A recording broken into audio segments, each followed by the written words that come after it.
এদিকে কক্সবাজার শহরের বাকখালী শহরের নুনিয়ারছড়া এলাকায় উচ্ছেদ অভিযানের সময় স্থানীয়দের তীব্র প্রতিরোধের মুখে পড়েছে বিআইডব্লিউটিএ। অভিযানের প্রতিবাদে সড়ক অবরোধ করে বিক্ষোভ করেছে এলাকাবাসী। শুক্রবার সকাল 9টায় প্রধান সড়কে টায়ার জ্বালিয়ে ও ব্যারিকেড তৈরি করে এলাকার লোকজন 2 ঘন্টা সড়ক অবরোধ করে। এতে অংশ নেয় নুনিয়ারছড়া, সমিতিপাড়া, টেকপাড়া ও শেখপাড়ার শত শত নারী পুরুষ। এই সময় আইনশৃঙ্খলা বাহিনীর পাশাপাশি সেনাবাহিনী ও পরিস্থিতি নিয়ন্ত্রণের চেষ্টা চালায়। পরে সাবেক সংসদ সদস্য লুৎফর রহমান কাজলের আশ্বাসে অবরোধ তুলে নেন স্থানীয়রা।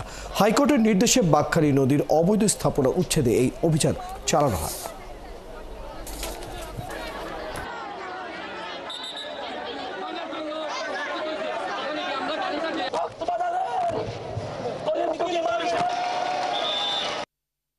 বর্তমান পরিস্থিতি না দেখে ঢাকা থেকে নির্দেশ দেয়, প্রশাসন অসহায় হয়ে যায়, করার কিছু থাকে না।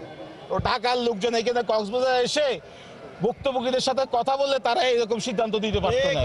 আমি সড়কের উদ্যোগে শান্তিপূর্ণভাবে বাসায় চলে যান, ইনশাল্লাহ এটা একটা সঠিক সমাধান হবে ইনশাল্লাহ।